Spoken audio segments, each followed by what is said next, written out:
Un peu d'Afrique. Écoutez cette vidéo, on va rire un peu s'il vous plaît. Écoutez ce qu'elle a fait. Il y a un petit plaisantin qui parle à la fin là. On va l'écouter un peu.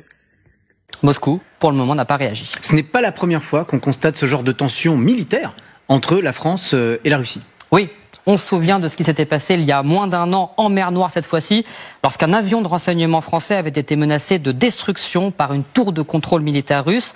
L'avion français volait pourtant dans l'espace aérien international. Quelques semaines plus tard, autre incident, toujours au-dessus de la mer Noire.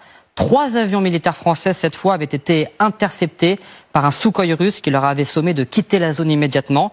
Là encore, les appareils français volaient dans l'espace aérien international. Les 2 incidents en étaient restés là. Mais pour Xavier Titelman, ces manœuvres d'intimidation sont clairement le signe de l'escalade avec Moscou. On passe à chaque fois, à cause de la Russie, à 2 centimètres d'être en guerre. Ils vont de plus en plus loin et nous, on continue à ne pas réagir.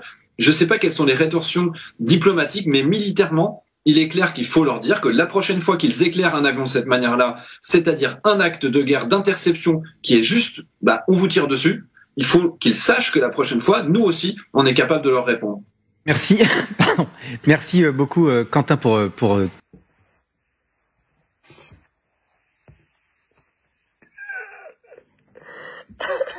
Vous avez vu la réaction du journaliste même. C'est la réaction du journaliste qui méritait, quoi. C'est que les journalistes, ils toussent. Pour dire que l'homme qui est là-bas, là, il a fumé joint, quoi. Bon, vrai, cousin, il faut sécher avant de fumer. Aïe! Donc, tu vas rentrer en guerre contre la Russie. Ah, tiens. Oh, vraiment, c'est grave. En réalité, qu'est-ce qui s'est passé? La semaine dernière, il y a un avion français qui a été éclairé par un radar russe. Quand c'est comme ça, c'est-à-dire que le gars, il est prêt à frapper. C'est comme le gars, je prends un exemple, terre à terre. C'est comme, tu passes devant quelqu'un, puis la personne te saisit par tes corps, comme il fait comme ça. Et puis il te laisse. Vous comprenez, non? Voilà, c'est pareil. Donc, il y a un avion militaire français qui se promenait au-dessus vers la mer Noire là-bas. Donc, la Russie a effrayé l'avion. Ils ont éclairé. Et puis ils ont laissé l'avion partir. Mais en code militaire, quand on éclaire comme ça, c'est pour frapper. Donc ils ont éclairé, puis on va frapper. C'est pour les frères, quoi. Donc, c'est ça, lui, il est fâché. Il dit, pourquoi on éclaire les avions français? Pourquoi les Russes éclairent les avions français? Donc, lui, il est fâché. La prochaine fois, si les Russes éclairent et qu'ils n'ont pas tiré, eux, ils n'ont qu'à tirer sur les Russes.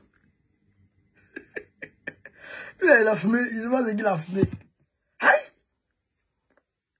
On ne sait même plus combien de têtes nucléaires les Russes ont. On ne sait même plus. Parce qu'ils étaient autour de 6000. Avec les Oresnik qui viennent d'arriver là, on ne sait même plus. On ne sait même plus. Bon, vous les Français, vous avez 200. 200. Vos chars Leclerc là, vous n'avez plus aussi, vous n'avez pas à Leclerc. Vous n'avez plus assez de chars. Vous n'avez plus assez d'armes. Et c'est Poutine qui est en train de fabriquer un matin, midi, soir. C'est à lui vous voulez faire la guerre. À cause de Dieu. Champion. Il faut sécher maintenant pour fumer. Nos enfants, là, d'abord, ont grandi. À cause de Dieu. Il faut laisser nos enfants grandir en paix. Aïe! France, Russie, on va carrément, on doit frapper. Il faut frapper, tu vas voir ce guerre-là. Poutine, faut pas écouter lui là, il a fumé joint. Alors comment on peut la faire, voilà ce qu'il voulait vous dire sur cette vidéo. Si c'est vive l'Afrique libre, vive le panafricanisme, vive tous les plans panafricains, Babo Bézalo Côte d'Ivoire, notre prochain, Inch'Allah, on est ensemble.